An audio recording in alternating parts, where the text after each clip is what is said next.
Welcome to Talking Pictures. My name is Christian Genzel. I'm a filmmaker and film journalist from Salzburg, Austria. Talking Pictures is an interview series in which I talk to the people behind some of my favorite movies. From cult movie directors to character actors, from seasoned veterans to brilliant newcomers, from celebrated artists to filmmakers who haven't received the recognition they deserve, these folks have lots of fascinating stories to tell. This time, I spoke to a man who's best known as a teacher. Mark W. Travis has given many directing workshops all over the world. He's taught at film schools in America, Germany, Ireland, and other countries. He's directed numerous stage productions, including the original A Bronx Tale, which was later turned into a theatrical feature with Robert De Niro. He's worked as a consultant, and he's written several notable books on directing, including The Director's Journey and Directing Feature Films. The reason I wanted to talk to Mark Travis, however, was that back in the late 80s, he directed a feature film called Going Under, starring Bill Pullman, a submarine comedy that combines slapstick, political satire, wacky humor, and a ton of absurd ideas in the vein of the Zucker movies. The film came out in 1990 and, if you excuse the pun, didn't make a lot of waves, but it remains one of my favorite films and I've watched it dozens of times. So I interviewed Mark to learn more about the film, which, as it turns out, had a lot of behind-the-scenes drama in post-production. And the finished film isn't what Mark had originally intended it to be. So here's Talking Pictures with director Mark W. Travis. My first question is, what's the first thing that comes to your mind when you think of Going Under? Oh, well, the first thing I think of is disaster. Really? Oh, yeah. But that's because there were a lot of political and creative disasters that happened during the movie. Mm-hmm. By political, I mean within a studio system. Uh-huh. Because the movie you see is not the movie I made. Uh-huh. And the movie I made was much better. So, that's the first thing I think about, because it was a movie that got... the movie was doing fine. It got caught in a political... It became a political football at Warner Brothers. Mm-hmm. And not that I had anything to do with it, but the powers that be, executive directors and other people at Warner Brothers were using it to their own personal purposes. Mm-hmm. And that was a very, very painful journey for me. This was all during post-production. Mm-hmm. So that's when you ask what's the first thing I think about, that's what I think about. In fact, to tell you the truth, Christian, it's very hard for me to watch the movie because I know what it was. Uh-huh. So it's hard for me to see scenes and go, oh, yeah, but the way we had that scene or the way we had that moment or the way we had those characters was so different than the way it is now, so that's painful, too. Was the movie longer in your version? No, not longer. Just different. Uh-huh. So the studio re-edited the movie. Yeah, well, what happened was when Warner Brothers became interested in the movie, mm-hmm.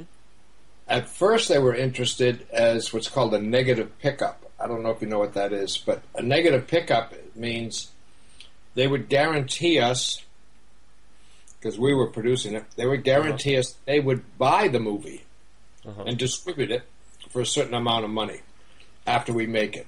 Mm-hmm. And with the negative, let's say they say $5 million or something like that. A negative pickup for $5 million, which means with that negative pickup, you can go to the bank and borrow $5 million. Mm-hmm. Just like that. Easy.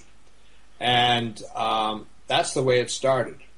And then Warner Brothers got more and more excited about the movie and then decided, no, they didn't want to do a negative pickup. They wanted to produce it themselves. Mm-hmm. And then the budget tripled immediately. Because as soon as Warner Brothers is producing something, everybody's price goes up. What was the budget on the picture? It started out at around $3 million and ended up around $10 million. Oh, wow. Yeah. And it was the same movie. The movie didn't change at all. Uh-huh. So it went up to about $10 million, which means we had more money, but means there were more people involved on the payroll than we really needed, and things were more expensive. But that was okay. Mm-hmm. Then the two writers of it wanted to be producers on it. And so Warner Brothers said, okay, you can be producers. And these are two writers who had never produced anything, so they didn't really know what it meant to be a producer. Uh-huh. And then Warner Brothers placed another producer on the project who was one of their people. And what I didn't know is this was a producer that had been working for Warner Brothers for a long time, but then at this point, he was on his way out. They were thinking of getting rid of him. Uh-huh. So they gave him one last project to see if he could prove himself as a producer. Oh, I didn't know that. I just knew we had a producer. So he was being tested with this project. Then when it came into post-production, there were huge disagreements between me and pretty much all the producers on how the film should be cut together. Mm-hmm. And so I never really got to finish my cut because then the producers stepped in and the producers started making deals with the studio without telling me. Oh. And they said, oh, well, don't worry about it. We'll recut it. And the film was doing well. It was doing very well. It was doing well in previews and everything. But then Warner Brothers somehow got it into their head that this was a movie for children. Mm-hmm. Which it's not. It's a movie for adults. I mean, it's all adult humor. It's not children's humor at all. And they decided it should be for children. So the very first preview we did that was run by Warner Brothers, it was all children in the audience. And I remember walking into the theater to see... This was still, the film wasn't finished, but it was finished enough to preview it.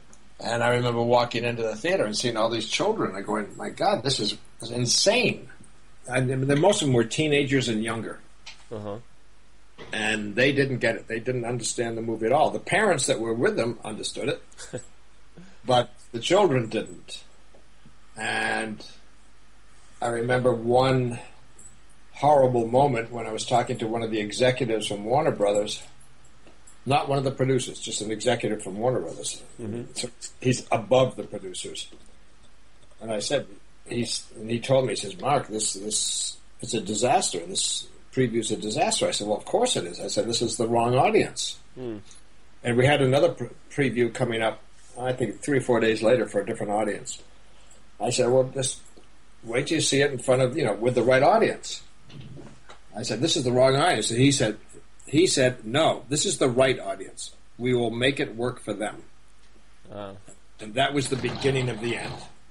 So from that point on, the studio and some of the producers that were on the film were working together behind my back to try to make it work for children. Mm-hmm, mm-hmm. While I was trying to make it work the way it was written. Mm-hmm. So it ended up somewhere halfway in between.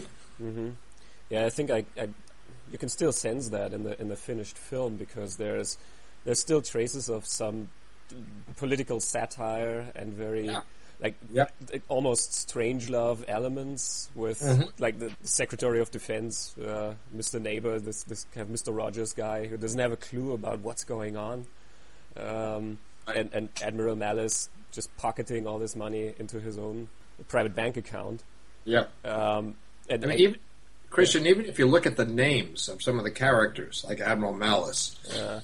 And general confusion and stuff like that. Children don't understand that humor.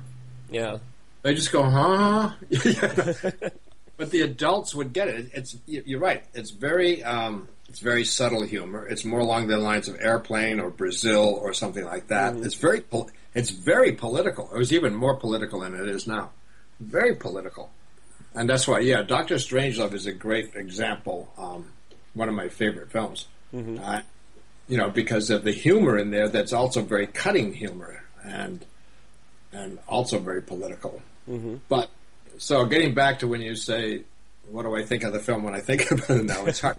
That's why it's hard for me to watch it, because I know, it's like there's one scene where he's with this psychiatrist, and there's a flashback in that scene about the bongo, the submarine that whole flashback was not, that whole scene, it's a huge scene that we shot with the beaching of the submarine. It was a great scene. That was supposed to open the entire movie. Mm-hmm. the whole idea was that you open the movie just like you open a James Bond movie, where you see your hero on his last mission. But our hero is, claustrophobic and afraid of water, and it's a disaster. So that was the whole idea, was to open it. So, and that was the way to introduce Biff Banner. And we had it all cut together, and it worked. It worked great. And I even put in "Thus Spake Zarathustra" in the beginning, which was sort of odd towards 2001 and all that. And people said, "Well, you're using music that was used in another film." I said, "Yes, there's a point to that." I kept using music from other films, just to make a reference to other films, and I said, "Well, why would you do that?" And so a lot of people just didn't understand my sense of humor. But that opening sequence was fantastic, and it ends up with Biff Banner being, hauled out of the submarine by a crane because he won't let go of the periscope, and it's just silly and stupid. But then they decided to make that a flashback in the middle of about a third of the way through the movie, or not that far, but I just look at that and go, so it pains me. It pains me because I knew what we had. I can understand that. Even though, I didn't know that it was supposed to be at the beginning of the movie.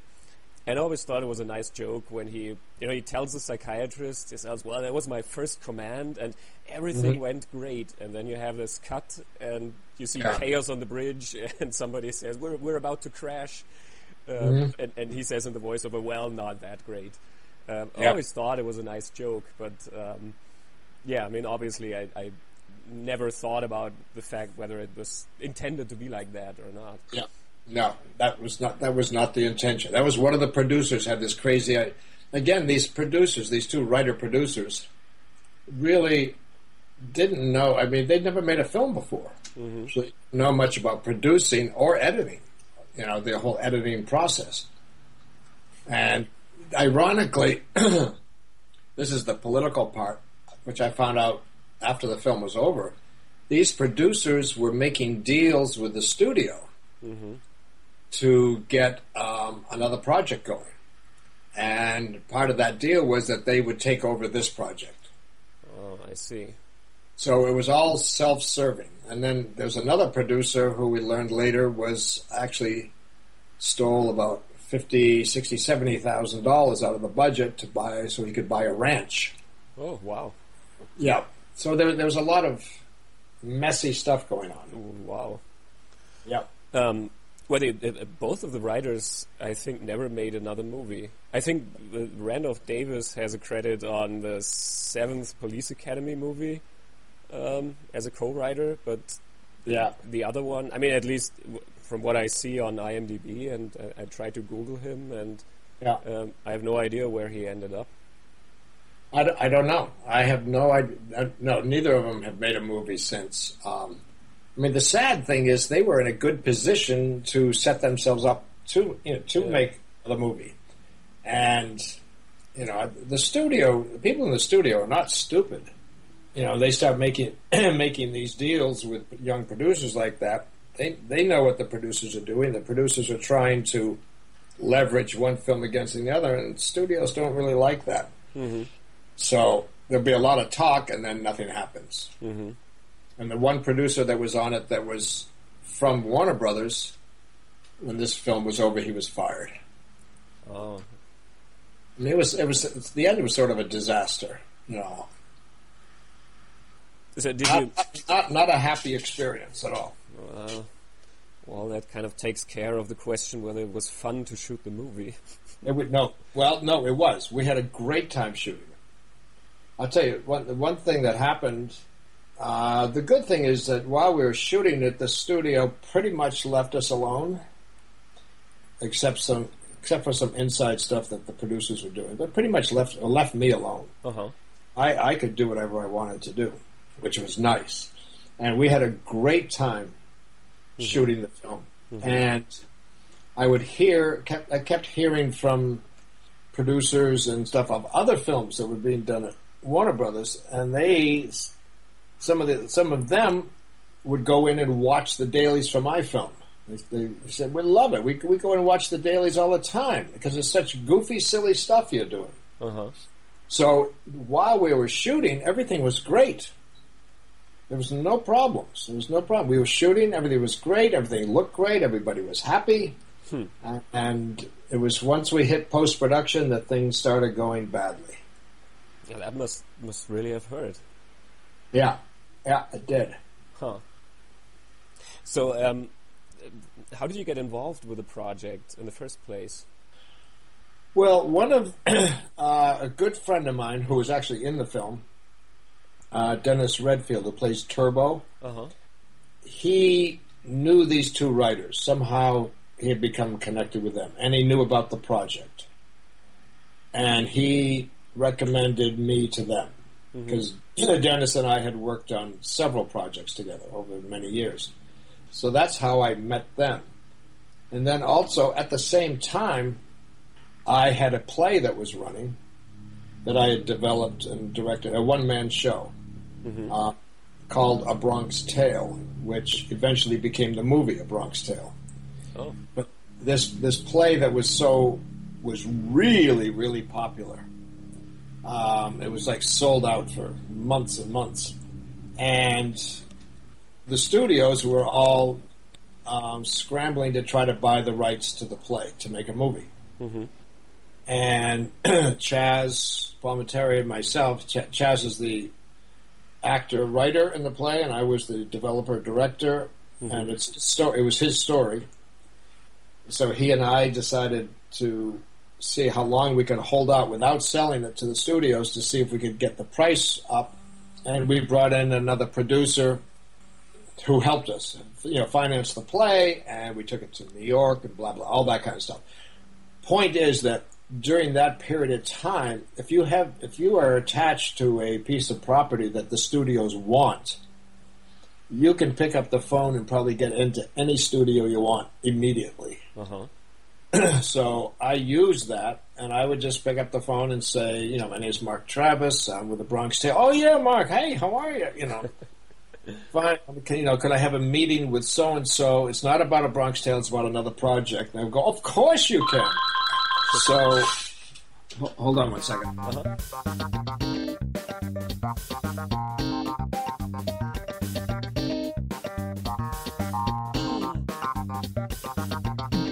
Okay, sorry about that. So, no problem. Yeah, so I would just call the studios and I could get in. And then, and half of the conversation would be about A Bronx Tale and how's it going and what are you going to do, and But that was just an easy entry. So that's how we got into Warner's and a lot of other studios. And Warner's seemed the most enthusiastic about going under. It was called Dive at that point. Oh, okay. Which is a better title. But the reason they had to change the title, it was Dive with a big exclamation point. The reason they had to change it is because Steven Spielberg was opening a restaurant called Dive. Oh, I see. And they didn't want to make a movie that would support his restaurant. So anyway, so that's how we got it into the studios. And eventually Bronx Tale was sold to Universal and Tribeca. But that's how it got set up rather easily, is because of other issues. And did you do a lot of work on the script with the two writers, or was the screenplay more or less finished when you got it? The screenplay was more or less finished. We did a lot of work, and to tell you the truth, Christian, I know now we should have done a lot more.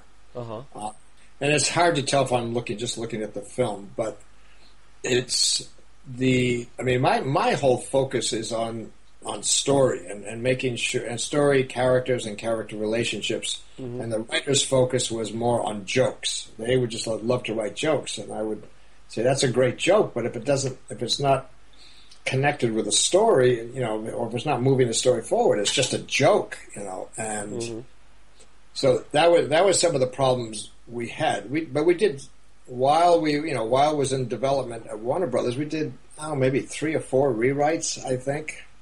And knowing what I know now, many, many years later, because I know a lot more about screenwriting and storytelling and all that, and I look at it and say, we could have done so much better if we had spent more time on the script. Uh-huh. It could have been better. Could have been funnier. Could have been, and it could have been more political and more cutting, and but we didn't. Mm-hmm. What about a lot of the jokes, like the visual gags and the production design gags?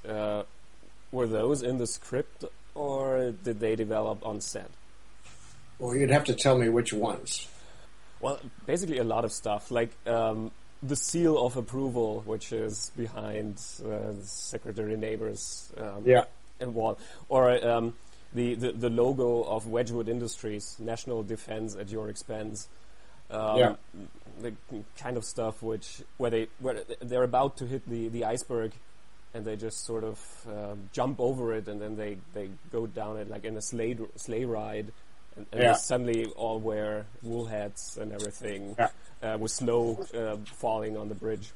Yeah, I would say a lot of that was in the script. Yeah, that was the whole general idea of the whole movie. Mm-hmm. Is that sort of wacky, really, really wacky humor. And during the rewrites, a lot of these things got developed more. If you look at even Wedgwood's, I forget the name of the company, but it's WRT. Mm-hmm. That's TRW backwards. And TRW at that time was a massive technology industry. Oh, okay. I didn't get that. And there are a lot of things in there that you may not get. They're very, very, very subtle things. But a lot of that humor was, that was definitely in the script. Mm-hmm. What about the casting process? How did all the actors come on board? Were there other choices for the lead part? How did Bill Pullman get involved? Well, Bill Pullman is an actor that I knew. I didn't know him well. I do now because he's a good friend now. But I'd seen a lot of his work, both on stage and in film. So we went after him and got him. We had trouble casting the female lead because a lot of leading actresses didn't want to do it.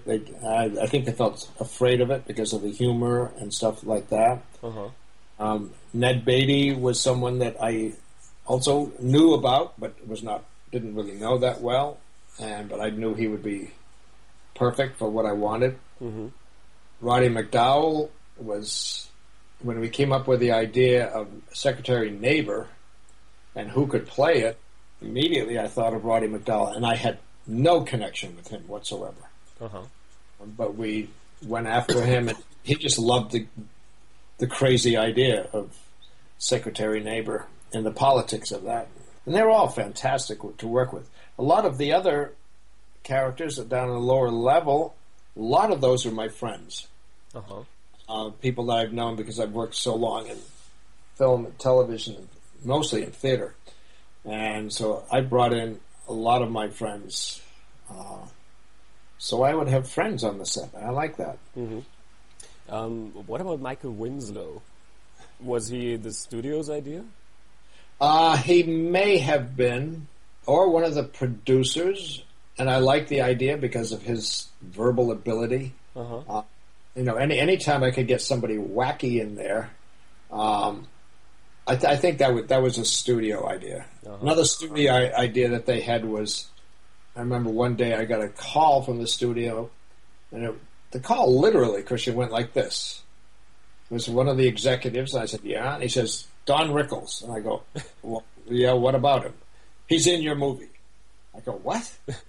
Don Rickles is in your movie.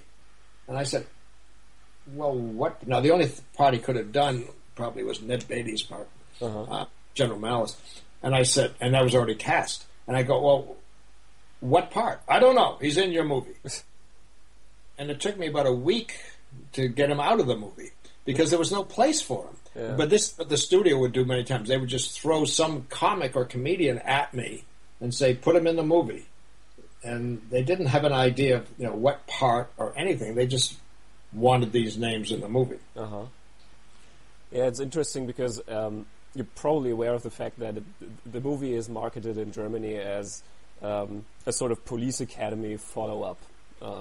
It's called U-Boat Academy. Right. And that's why I was asking about Michael Winslow, because he's sort of the tie-in to the Police Academy movies. Yeah, exactly. Strange. So, what about the process of actually shooting the film? Did you rehearse a lot with all of the actors? Yeah, because my whole background is theater. I do rehearse a lot, and we only had about a week of rehearsal before we started shooting, which is not a lot for me. I'd rather have 2 or 3 weeks, but I think we had about a week, and we rehearsed a lot during that week, and then I would rehearse a lot on the set too. Because of my theater background, I can rehearse very fast. I can do it. I could take 10 minutes and get a rehearsal in. But it needed that kind of rehearsal because of the rhythms and the humor and just the attitude, the general attitude. And most of the cast comes out of theater. I mean, Bill Pullman's out of theater, Wendy Schall's out of theater. All of them have worked in theater, which means they know how to rehearse, and they can hold on to an idea for a long time, or they can retain the feeling of a rhythm or a tone even for a whole movie because of the theater background. Did you allow the actors to improvise on the scenes? Yep. Sometimes I would. Depends on the scene. Sometimes I would. Some of the scenes are improvised. For example? Well, there's a whole sequence, and I can't remember what's left of it. There was one time we were sitting on the set, we were shooting something, and I came up with an idea. And I was with Ned Beatty and Roddy McDowall.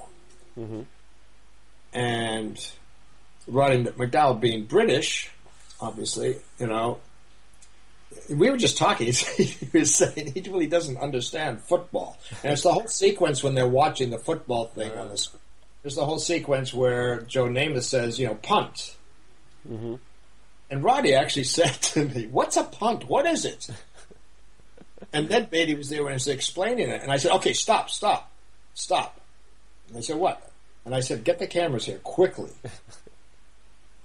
And we filmed this whole conversation between the two, which was totally improvised. What's a punt? And why do that? And that doesn't make sense. And Ned Beatty's trying to explain that to me, those are the kind of things that I would have loved to have done more of, is to find those moments of humor between the actors where they could improvise. And we did it. As much as I could, I would do that, and without going over budget or getting way off the script. But I wish we had done more. Yeah, I noticed with a lot of the scenes, the way you frame them, you often have several actors in one frame, so you can get a feel of their interaction. Yep. It gives it a very lively feeling, and that's why I was asking about improvisation, because some of the interactions kind of felt like they were made up on the spot. When Bill Pullman and Wendy Schall, they have these ridiculous caps with a long... With a long visor. Yeah, exactly. And they try to each put theirs on top of the others and keep doing that, and then hers sort of gets stuck, and she gets angry and just removes the cap. And I thought, well, that wasn't planned. That's something that was made up in the moment, and it feels great, I think. That's the kind of thing that makes it feel real. That was actually rehearsed. Really? Wow. It was rehearsed, but just to work out sort of the logistics of it. But then it's rehearsed enough that we can let it go loose and let them improvise within the rehearsal, so it looks totally improvised. Because that's what I want. I don't want it to look rehearsed at all. And the other thing you said about the framing of holding a lot of people in the frame, if you have several people in the frame, then there's two things that happen. One is the audience is immediately aware, as long as you're not doing a lot of cutting, that this thing is playing in real time, and you're really watching them more like a play. You're watching them play with each other. And also you can allow them to overlap, which I like. I like almost everything I do, there's overlapping dialogue, and I like the dialogue to get messy, like it does in just like you and I, even in this conversation, interrupt each other and overlap each other. That's the way people talk, and I like that a lot. So that's another reason for several people in the frame, so we can really allow that to happen. Mm-hmm. But even now, when I shoot things, even if it's just one person in the frame, there's still overlapping. But that's because we have better recording equipment. We can isolate dialogue much more easily than we could before. Uh-huh.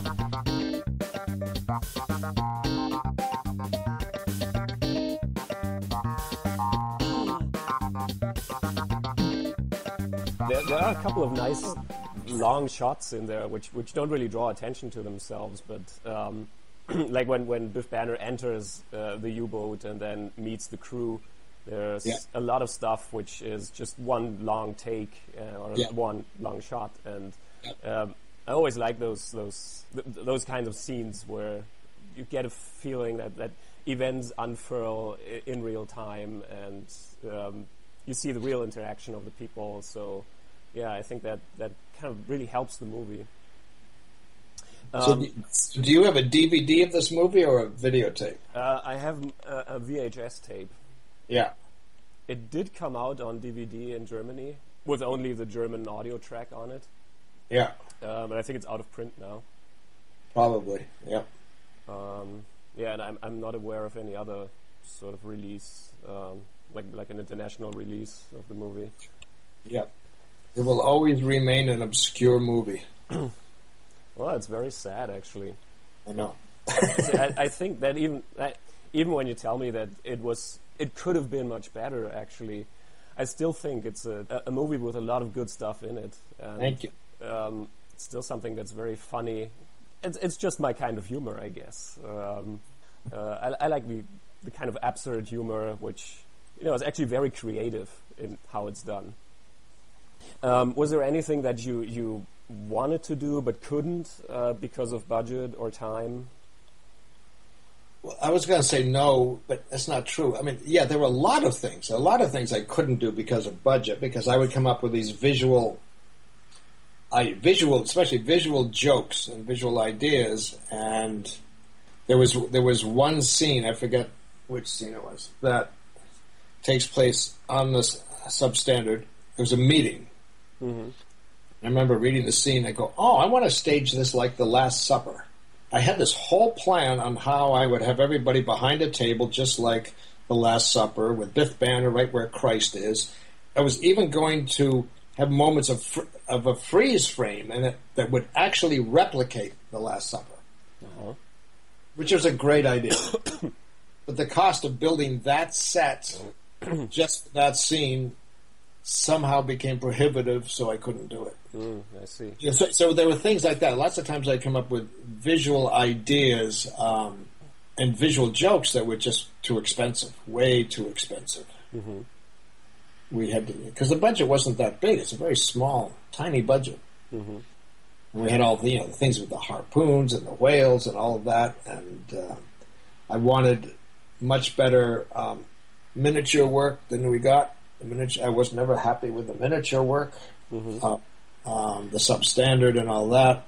But this is what frustrated me when I kept getting told we don't have the money, and then I find out one producer was stealing money from the budget, and he was the one that was telling me we have to cut sets. We have too many sets. We have to get rid of a couple of sets.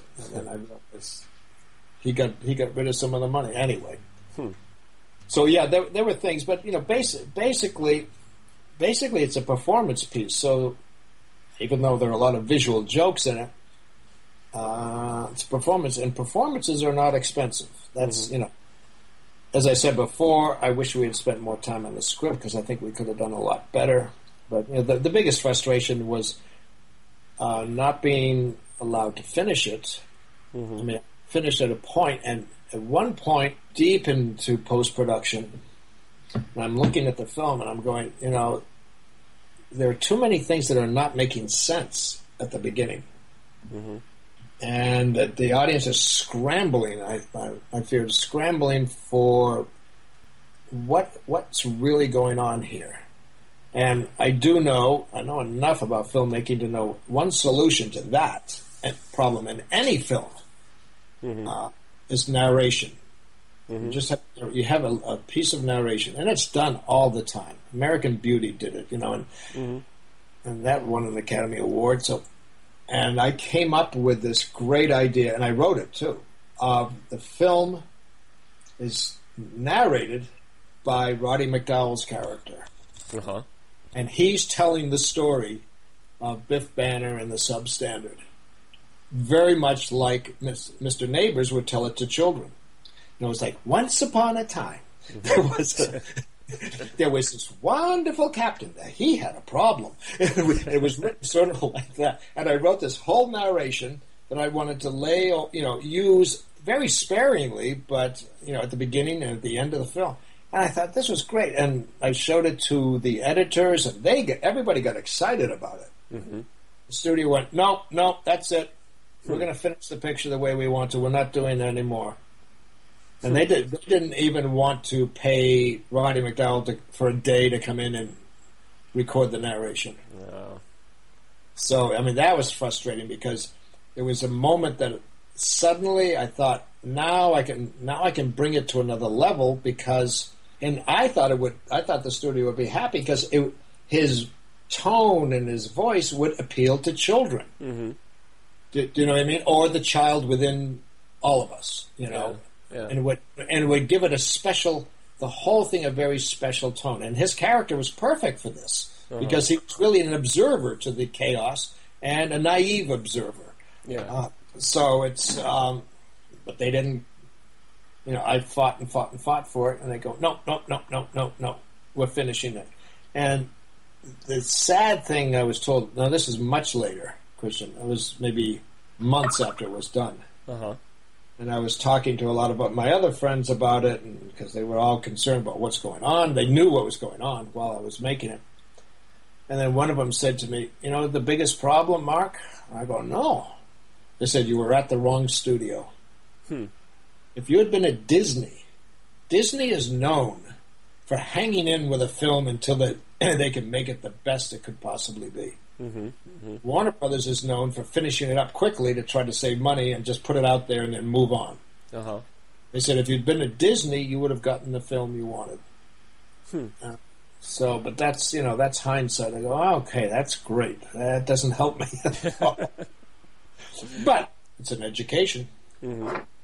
Definitely an education. So would you like to, I don't know, if you had the chance, would you like to revisit the film and cut it together the way you wanted to do it and I would love a director's cut? I would love to do that. I would love to do the, I'd have to get back into all that footage again. Yeah, that would be great.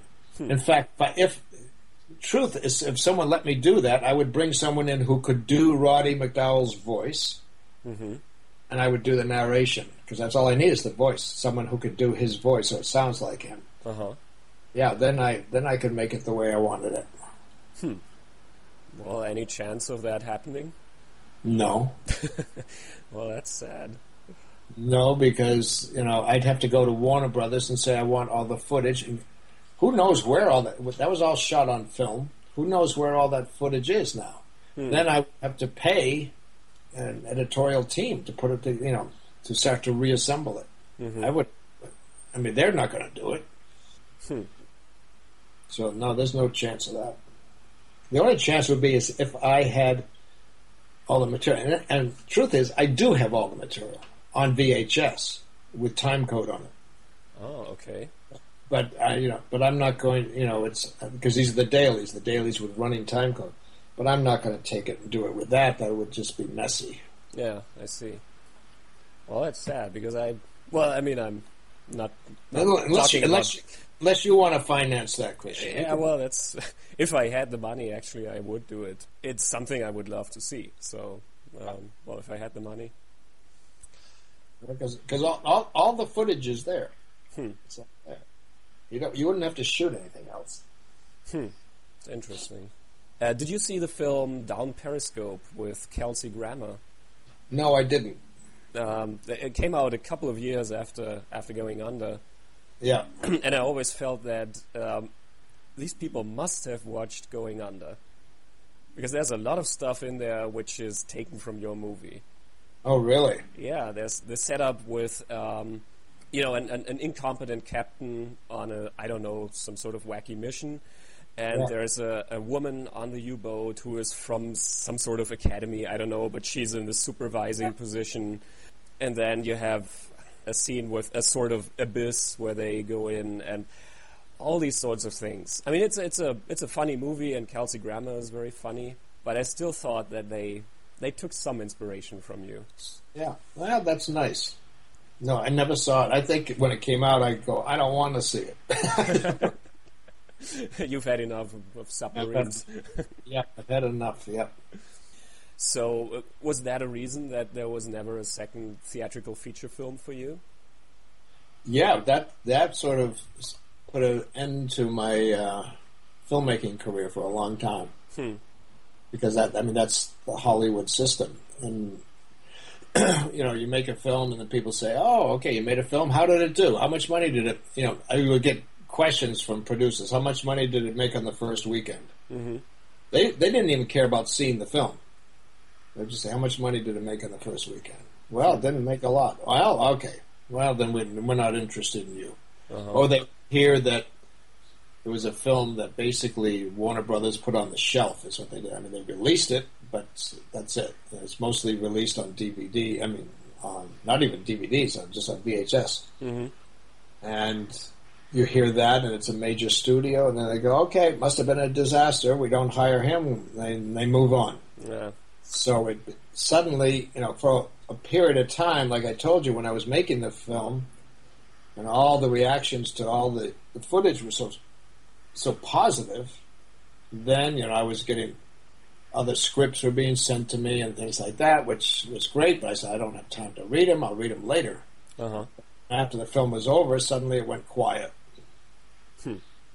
So it's true. It's all based on what your last film is. Would you be interested in doing another comedy? Oh, sure. And I've done a lot of television since then. Mm-hmm. I just did another film a few months ago, a short film here, which is a pilot. We'll see what happens with that. I have a couple of other films that one's a comedy, not like that. So I've got two other films I'm looking at doing, hopefully one of them this coming year. Uh-huh. Now it's a matter of raising money. Mm-hmm. Well, it sounds good. It's something to look forward to.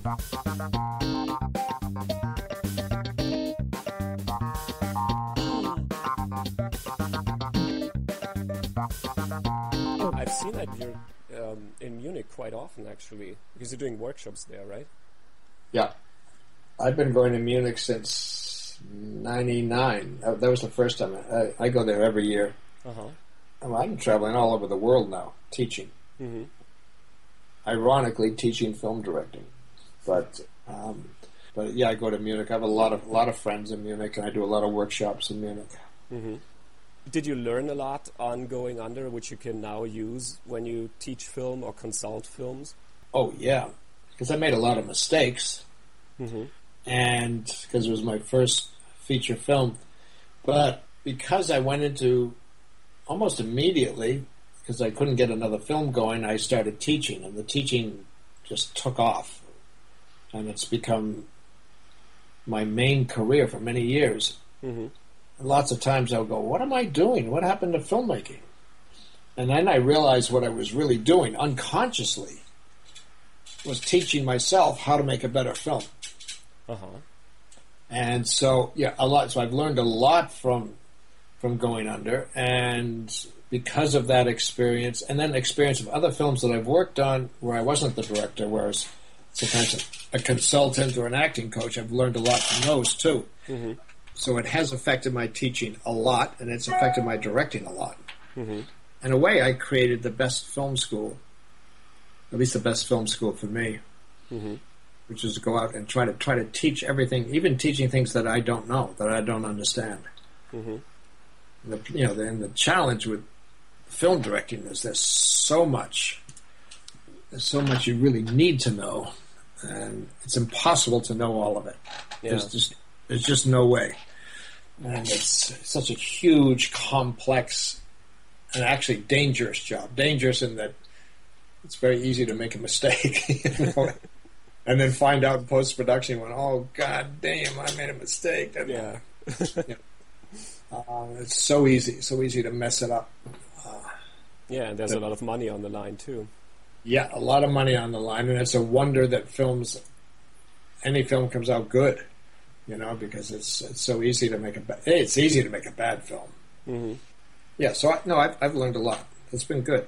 Mm-hmm. And I continue to learn all the time. And a lot of that is in my book. I don't know if you've seen any of my books. I have them on my Amazon wish list, but I haven't bought them yet. Okay. I have to admit that. That's okay. Yeah, because a lot of it I've written in the books too, of what I've learned. Mm-hmm. Yep. Yeah, I've read good things about the director's bag of tricks.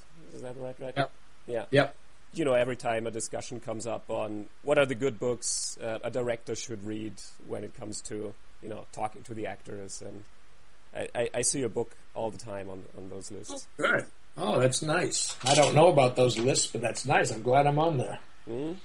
So that's why it's on my wish list, and I'll get around to it eventually.